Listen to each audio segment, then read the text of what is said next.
कुरंग म्हणजे काय किंवा कुरंग नावाचा अर्थ काय होतो?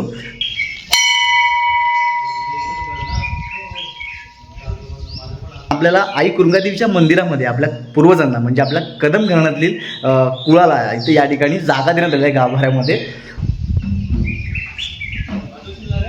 या ठिकाणी आपल्याला शिलालेख पाहायला भेटतोय. हा शिलालेख आता अस्पष्ट आहे, यावरची माहिती वाचणं फार कठीण आहे. या शिंगाच्या बाजूला आपल्याला काही एक देवस्थान इथे पाहायला भेटतं. सो ती काही राखीव जागा आहे.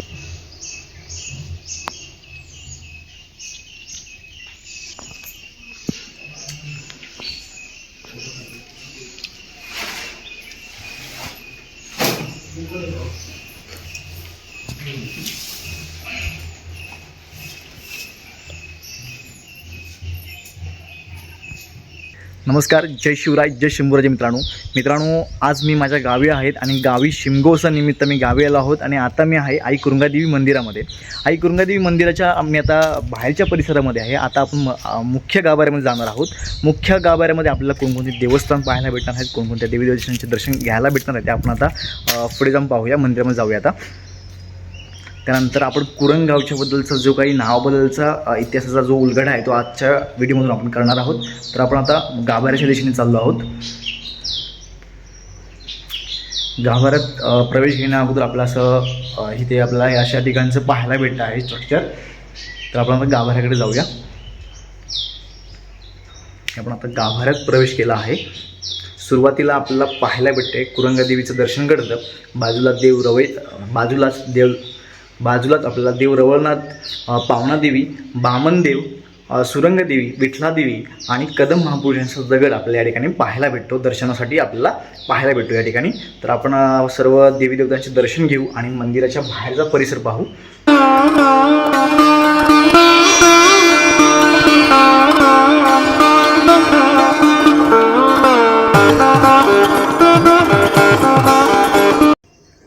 मी अनेक देवस्थानांना भेट दिली, मंदिरांना भेट दिली. तर त्या ठिकाणी तिथल्या मूळ गावच्या पूर्वजांचं स्थान कुठल्याही गाभाऱ्यामध्ये नाही आहे. पण आपण आपल्या कुरंगादेवीच्या मंदिरामध्ये आपण इथे आपल्याला कदम महापुरुषांचा देवस्थान इथे पाहायला भेटते. त्यांचीच देवीप्रमाणेच पूजा केली जाते.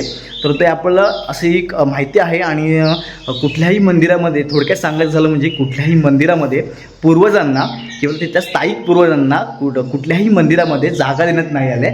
पण आपल्याला आई कुरंगादेवीच्या मंदिरामध्ये आपल्या पूर्वजांना म्हणजे आपल्या कदम घराण्यातील कुळाला इथे या ठिकाणी जागा देण्यात आल्या आहे गाभाऱ्यामध्ये. आणि त्यानंतर इथे एक आपल्याला काही माझ्या मनामध्ये एक आख्यायिका तयार झाली आपल्या गावाबद्दलच्या किंवा गावाच्या नावाबद्दलची. तर ती आख्यायिका मी सांगतो तुम्हाला. कुरंग म्हणजे काय किंवा कुरंग नावाचा अर्थ काय होतो?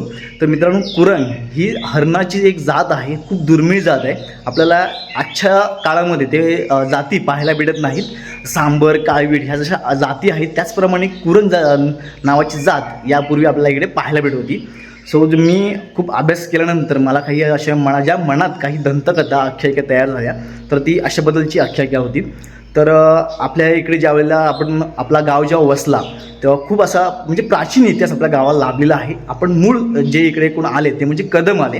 तर ते कदम आले ते गडीतामण म्हणून आपलं मूळ जे गाव आहे आमचं कदमांचं ते गडीतामण आहे. आणि गडीतामणातून कदम या ठिकाणी आले आणि इकडे येऊन राहू लागले. तर या ठिकाणी त्यांनी मला असं वाटतं की हरणांचा जो कळप होता, कुरंग नावाचा जो हरण होता त्याचं या ठिकाणी जास्त प्रमाणात त्यांनी इकडे कळप पाहिला असेल. आणि त्या कळपावरूनच या गावचं नाव जर ठेवण्यात आलं ते म्हणजे कुरंग अशी एक आख्यायिका आहे. त्याचा पुरावा जर म्हणायचं झालं तर पुरावा म्हणजे आपल्या मंदिरामध्ये इथे असणारे हे आपण ढोलवाद्य जे आपण लटकवतो तर हे या ठिकाणी त्या हरणाचं शिंग आपल्याला पाहायला भेटतं आहे बघा. आता ह्याच्यामध्ये काही शिंग जरा कमी झाले आहेत, कारण यापूर्वी इथे 3 ते 4 शिंग या ठिकाणी होती. आता फक्त 2 आपल्याला या ठिकाणी पाहायला भेटतात. तर इथं आपण आपलं हे ढोलवाद्य अडकवलं जातं आणि इथे हे वाजवलं जातं. तर या ठिकाणी या शिंगाच्या बाजूला आपल्याला काही एक देवस्थान इथे पाहायला भेटतं. सो ती काही राखीव जागा आहे. मला वाटतं जी बौद्ध समाजातील लोकांसाठी ही जागा ठेवण्यात आली असावी. कुरंग नावाच्या हरणाचं जे शिंग आहे हे कधी खराब होत नाही. आता मला माझं वय आहे आता 25 वर्ष. मी माझ्या लहानपणापासून शिंगे या ठिकाणी पाहतोय. माझ्या आजोबांच्या लहानपणापासून ते पाहत आलेत. म्हणजे विचार करा, आपला हा सर्वात मोठा पुरावा कुठला असेल या खाईला जो मॅच होणार होतो म्हणजे हे शिंग. आता आपण मंदिराचा सर्व भाग पाहू आणि मग आपण होळीच्या मांडावर जाऊ आणि होळीच्या मांडावरून आपण आपल्या कदम घराण्याच्या जे मूळ घर होतं आपलं त्या ठिकाणी आपण जाऊन तो पूर्ण घर आपलं पाहू. चला आता आपण मंदिराच्या बाहेर पाहूया. मंदिराच्या बाहेर आल्यानंतर आपल्याला मंदिराच्या समोरच आपल्याला गाभाऱ्याच्या समोरच अगदी दीपस्तंभ पाहायला भेटतो आहे. दीपस्तंभ आपला प्रत्येक देवळामध्ये पाहायला भेटतो. दीपस्तंभाबद्दल सांगायचं झालं तर दीपस्तंभाचा वापर हा आपण काही बऱ्याच लोकांना माहीत नसे. दीपस्तंभ मंदिराच्या बाहेर का असतं तर दीपस्तंभ यासाठी असतं की आपण आपला जो भाग आहे तो कोकणामध्ये मोडतो आणि कोकणामध्ये टिपरी पौर्णिमा दिवशी या टिपरी पौर्णिमा दिवशी वरती सर्व उंच भागावरती आपण दिवा पेटवतो. तिथे एक कहाणी वेगळी आहे, ती मी तुम्हाला टिपरी पौर्णिमा दिवशी सांगेन किंवा जसं मला वेळ भेटेल त्यापर्यंत मी तुम्हाला ती माहिती तुमच्यापर्यंत नक्कीच पोहोचवेल. तर अशी एक माहिती आहे. तर आपण आता मंदिराच्या बाहेर आलो आहोत. तर आपण इथं दीपस्तंभ पाहायला भेटतो आहे. दीपस्तंभाच्या अगदी खाल्ल्या बाजूला आपल्याला शिवलिंग पाहायला भेटतं आहे. खूप प्राचीन असं शिवलिंग आहे. बाजूलाच काही देवस्थान आहे. तिथे तुळशी वृंदावन आपल्याला या ठिकाणी पाहायला भेटतं आहे. हे जे आहे तुळशी वृंदावन आहे आणि बाजूच्या साईडला आपल्याला पूर्ण मंदिराचा सुंदर असा परिसर निहाळता येतो, पाहता येतो. मस्त अशी राई आहे इकडे.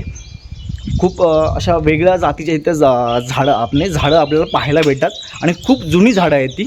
त्यांचे मोठे मोठे असे खोड आहेत आपल्याला या ठिकाणी पाहायला भेटतात. हे बघा, जी आहेत खूप जुनी झाडं आहेत ती. हे आपण आता मंदिराच्या बाहेर आलो. आपण दीपस्तंभ पाहिला आणि या ठिकाणी आपल्याला शिलालेख पाहायला भेटतो आहे. हा शिलालेख आता अस्पष्ट आहे, यावरची माहिती वाचणं फार कठीण आहे. पण या संदर्भाची माहिती जर मला कुठे भेटली तर मी नक्कीच तुमच्यापर्यंत पोहोचवण्याचा प्रयत्न करीन.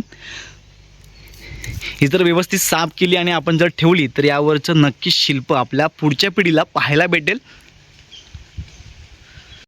असे बरेचसे असे शिलालेख आपल्याला मंदिराच्या परिसरात पाहायला भेटतील.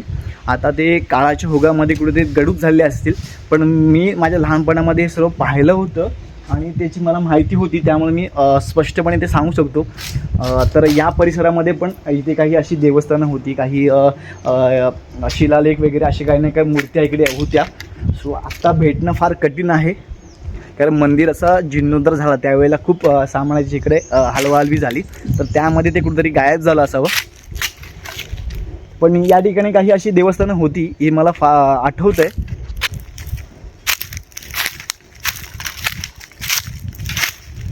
आता भेटणं फार कठीण आहे.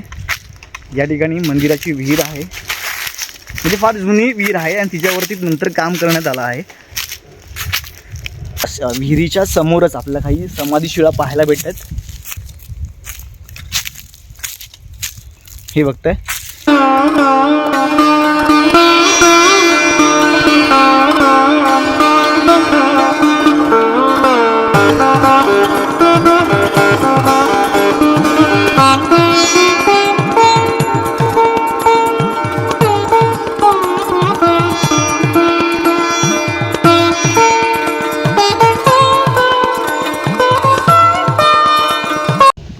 या ठिकाणी या पूर्ण परिसरामध्ये ज्यावेळेला हे मंदिर उभारण्यात आलं त्यावेळेला जी दगडं वापरली गेली, दगडांचा वापर झाला, जी काही शिल्लक दगडी होती ती आपल्याला या बाजूला पाहायला भेटतात.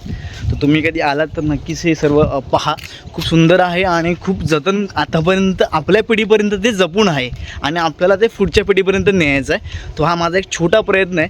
लाईक्स भले नाही द्या, सबस्क्राईब भले ना करा, पण हा व्हिडिओ जास्तीत जास्त लोकांपर्यंत शेअर करा, कारण ही जी माहिती आहे ना ही आपल्याला आपल्या पुढच्या येणाऱ्या पिढीसाठी आपल्याला ठेवून द्यायची आहे, त्यांच्यापर्यंत पोचवायची आहे. तो असा एक छोटा प्रयत्न आहे माझा.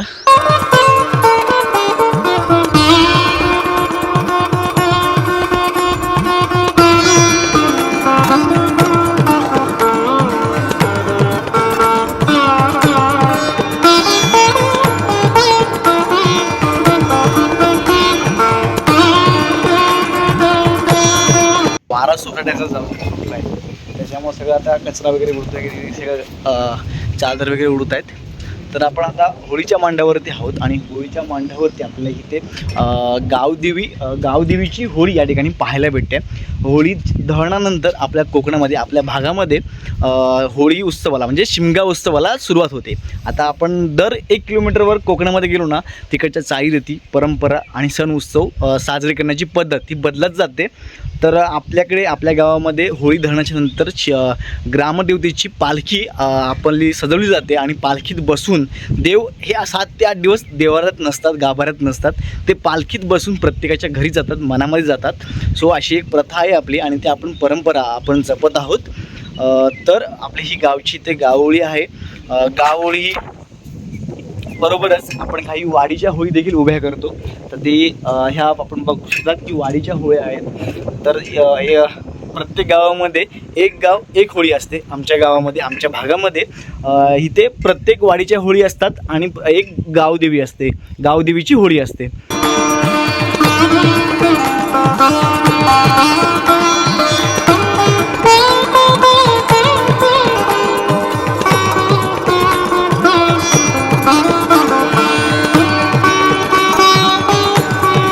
तर आता आपण बसलो आहोत कदमांच्या मूळ घराच्या चौतऱ्यावरती.